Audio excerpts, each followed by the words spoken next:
बिस्मिल्लाहिर्रहमानिर्रहीम। अस्सलाम वालेकुम। उम्मीद है आप सब खैरियत से होंगे। आज के व्लॉग में खुश आमदीद। मैं उम्मीद करता हूं कि आप लोगों की तमाम यूट्यूब फैमिली की जो ईद है वो बहुत अच्छी गुजर गई होगी और माशाल्लाह से आप लोगों ने कुर्बानी के फ़राइज़ जो हैं वो अदा कर लिए होंगे। अल्लाह ताला कबूल और मंजूर फरमाए जी। और कामों पे आहिस्ता आहिस्ता रूटीन में वापस आना शुरू हो गए होंगे। जो लोग ईद की छुट्टियों के दौरान थोड़ी सी हलचल हुई फ्यूल की प्राइसेस के मामले में भी और IMF डील के मामले में, इनके क्या असरात हमारे रेट्स के ऊपर आने वाले हैं, इस वीडियो के अंदर इस चीज़ को डिस्कस करेंगे। सीधा सीधा कुछ वैरायटीज़ जो है मार्बल की, उनके रेट के ऊपर कितनी कमी या ज़्यादती होगी, ये सारी इस वीडियो के अंदर इंशाल्लाह आपको बताएंगे। तो वीडियो को साथ साथ देखते रहिएगा, पूरा देखिएगा इंशाल्लाह। इससे आपको आने वाले वक्त में अपनी परचेज़ के हवाले से फ़ायदा ज़रूर हासिल होगा। तो बात कर लेते हैं कि मार्बल या किसी भी चीज़ के जो रेट्स हैं वो ऊपर जाने की क्या वजूहात होती हैं और नीचे आने की क्या वजूहात होती हैं। तो अगर ऊपर आ जाने की वजूहात की, वो तो इशारा ही चाहिए होता है, सिर्फ कहने के एक सिग्नल चाहिए होता है किसी भी रेट को ऊपर जाने के लिए। हमारे खसूसी पाकिस्तानी मार्केट की अगर बात करें तो थोड़ा सा फ्यूल प्राइस की हाइप आ जाए, थोड़ी सी उसकी इंक्रीज़ आ जाए, फौरी इंक्रीज़ कर दिया जाता है। लेकिन कमी की अगर बात आए तो कमी इतनी आसानी से नहीं होती। ये हमारी रूटीन पास्ट रिकॉर्ड जो है वो चलता आ रहा है, हम सब इस चीज़ को जानते हैं। तो इसी तरह से आज भी अगर हम देखें तो दो वजूहात हैं जिनकी वजह से जो है आपका मार्बल का रेट ऊपर जाएगा। नंबर वन, आपकी डीज़ल की जो प्राइस है वो ऊपर चली गई है और ख़ासा किराया जो है वो इसके ऊपर आ रहा होता है। वज़न के हिसाब से बहुत वज़नी है मार्बल, तो वेट के हिसाब से इसमें बड़ी हैवी किस्म की गाड़ियाँ इस्तेमाल होती हैं, ट्रक्स इस्तेमाल होते हैं और किराया काफ़ी ज़्यादा इसके ऊपर पड़ जाता है। तो डेफिनेटली किराए की वजह से किराया बढ़ेगा, डीज़ल बढ़ा तो किराया भी बढ़ जाएगा। किराया बढ़ेगा तो मार्बल की प्राइसेस जो है वो ऊपर जाएंगी। आगे चल के बताऊंगा कितनी किस मार्बल के ऊपर जाएगी या नहीं जाएगी। दूसरी बड़ी चीज़ ये है कि डिमांड एंड सप्लाई का एक रूल होता है। उसमें जो हमारे खसूसन बलोचिस्तान साइड की बेल्ट है, कराची से जो हमारे मार्बल्स आ रहे हैं, ब्राउन मार्बल्स आता है जिनमें टवीरा आ गया, वरोना आ गया, बूटी सीन आ गया, रॉयल फैंसी आ गया, टिप्पी आ गया। ये जितनी भी मार्बल्स हैं ये हमारे कराची से आते हैं। और कराची की मार्केट इस तरह की है कि वहाँ पे लोकल्स बहुत कम हैं और गिरदोनवा से खसूसन KPK के इलाका जात से, गिलगित वाली साइड से, इन इलाकों से जो है वो लेबर हजरात जो हमारे होते हैं वो वहाँ पे जाके जॉब्स करते हैं और ये मशीन पे कटिंग्स का काम करते हैं। जो मार्बल कटर होता है इस पर ये लोग इन इलाकों से जाके काम कर रहे होते हैं और ये लोग साला साल वहीं पे रहते हैं और ईदों के ऊपर सिर्फ अपने घरों को जाते हैं। इनकी वहाँ पे रिहाइश होती है, उनकी रिहाइश का इंतज़ाम भी वहाँ पे होता है, खाने का इंतज़ाम भी वहाँ बड़े बड़े कारखानों के अंदर ही होता है। ये वहीं पे रहते हैं और वहीं पे अपना टाइम गुजारते हैं, काम करते हैं और वहीं पे सोते हैं। तो जब ये छुट्टियाँ आती हैं ईद की, इनके ऊपर ये घर जाते हैं और ये वापस आते आते 2 से 3 से 4 हफ्ते ज़रूर ले जाते हैं। ये मैंने रूटीन देखी हुई है। हो सकता है कि जो मुल्की हालात चल रहे हैं, इकॉनमी के हालात चल रहे हैं, घरों के अंदर मसाइल हैं, कैश फ्लो प्रॉब्लम्स है, उसकी वजह से जल्द भी वापस आ जाए।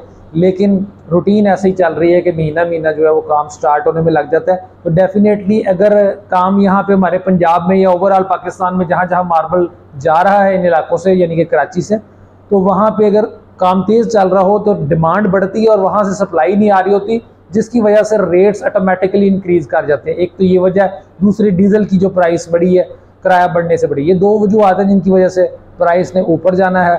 और तीसरी एक वजह है जिसकी वजह से प्राइस नीचे आती है, वो ये है कि आपका जो बिज़नेस हो रहा होता है उस बिज़नेस के अंदर, मतलब हर फील्ड के अंदर मुख्तलिफ कंपेटिटर्स, एक दूसरे के कंपेटिटर्स, एक से ज़्यादा दुकानदार होते हैं। अब वो उनको उनकी कैश फ्लो ठीक रखने के लिए कैश की और सेल्स की ज़रूरत होती है। जब इकॉनमी डाउन हो जाती है तो इकॉनमी डाउन होने की वजह से लोगों की परचेज़ पावर कम होती है और मार्केट में जो सेल्स हैं वो कम हो जाती हैं।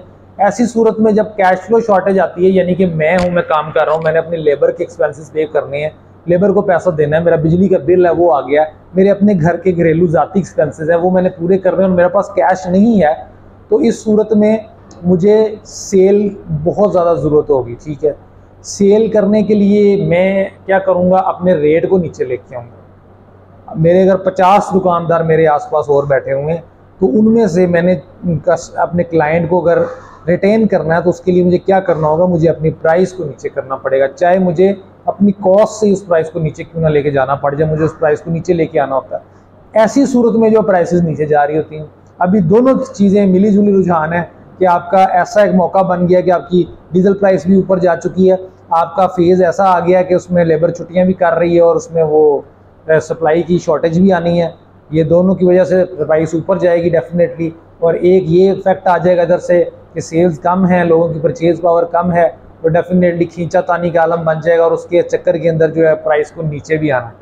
तो ओवरऑल अगर मैं बात करूं, फॉरेस्ट के मटेरियल जो कि कराची से आ रहे हैं ना, उनके ऊपर 5 रुपए की राइस जो है एक्सपेक्टेड है। फॉर एग्जांपल अगर आज तवीरा मैंने 76 रुपीज़ में सेल किया है तो वो मैं 81 रुपीज़ में अब सेल करूँगा, ठीक है। इसी तरह आप 5 से 6 रुपए की जो राइस है वो अपनी कराची की वैरायटी में डाल लें। जो पेशावर वाली साइड की वैरायटीज़ हैं जैसे सनी ग्रे हो गया, जैसे बादल हो गया, तो इनमें बहुत ज़्यादा फ़र्क नहीं आने वाला। इनमें मैं 2 रुपए की राइस देख रहा हूँ। ये मैं फ्लोर के आइटम की बात कर रहा हूँ। अगर मैं बात करूँ किचन स्लैब और सीढ़ी के स्टेप्स के वाले से, तो उसमें मैं 10 से 15 रुपए का राइस होता हुआ देख रहा हूँ, ठीक है। अभी ऐसा सिलसिला का चल रहा है कि बहुत से लोग जो हैं वो अपना काम चलते चलते 1 हफ़्ता लगा देंगे। ये जो आने वाला 1 हफ़्ता है ये वार्म अप टाइम है, इसके अंदर तो अभी बहुत ज़्यादा कह लें कि सेल परचेजेस नहीं होंगी, लेकिन 1 हफ़्ते के बाद इंशाल्लाह जो असल मार्केट में इफेक्ट आना है वो सामने नज़र आएगा। तो अगर आप अपने घर के लिए कोई मार्बल वगैरह ख़रीदना चाहते हैं तो वो ख़रीद लें। मैं आपको बात बता देता हूँ कि जो वेरोना मार्बल है वो पहले 85 से स्टार्ट हो रहा था, वो अभी आप 90 रुपीज़ कंसिडर करें, 90 से लेके 170 तक उसका स्लैब रेट चला जाएगा। और अगर मैं तवीरे की बात करूँ तो वो 80 to 95 तक चला जाएगा। अगर मैं बात करूँ बोटी सीना की तो वो 100 से 130 तक चला जाएगा।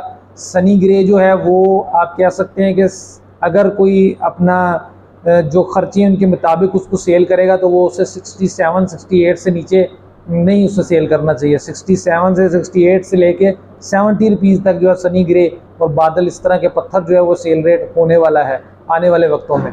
तो ये चीज़ें हैं, ये मैंने आपको थोड़ा मोटा मोटा कह लें कि एक आइडिया बता दिया जो रेट्स ऊपर जाने वाले हैं। तो अगर आप घर की परचेज़ करना चाहते हैं तो टाइम अभी है, जल्दी से करें, क्योंकि जहाँ से भी करना चाहते हैं जल्दी से करें, क्योंकि आने वाले वक्त में शॉर्टेज हो सकती है इन चीज़ों की। या फिर आपको 10 से 15 से 20 दिन का जो है वक्फा लेना पड़ेगा, ठीक है। उसके बाद आपको नॉर्मल रूटीन का पता चलेगा। हो सकता है कि और ज़्यादा चीज़ें महंगी हो जाए, क्योंकि IMF डील जो हुई है डेफिनेटली वो इस तरह नहीं होगी कि बस उन्होंने पैसे दे दिए कि जाके अपनी आवाम को सेटिस्फाई करें, वो ऐसे तो नहीं होगा। उसमें इन्होंने शराइत ज़रूर रखी होंगी इस तरह की जिनके अंदर टैक्सेस और लागू होंगे, पेट्रोल और भी ज़्यादा ऊपर जा सकता है। तो लिहाजा टाइम से परचेज़ करें और पैसे सेव कर लें, वरना आज जो चीज़ आप 1 लाख रुपए की खरीद रहे हो सकता है वो कल 1,10,000 रुपये में आपको खरीदनी पड़े। ये थी आज की वीडियो जिसके अंदर मैंने आपको ये सारा रेट्स वगैरह का जो है सिलसिला बताया। उम्मीद करता हूँ कि आपको पसंद आई होगी। अगर पसंद आई है तो वीडियो को लाइक, सब्सक्राइब और शेयर वगैरह सारा कर दीजिएगा प्लीज़। जाते जाते दुआ में याद रखिएगा और नेक्स्ट व्लॉग में इंशाल्लाह मुलाकात होगी। तब तक के लिए इजाज़त चाहता हूँ। अस्सलाम वालेकुम रहमतुल्लाह।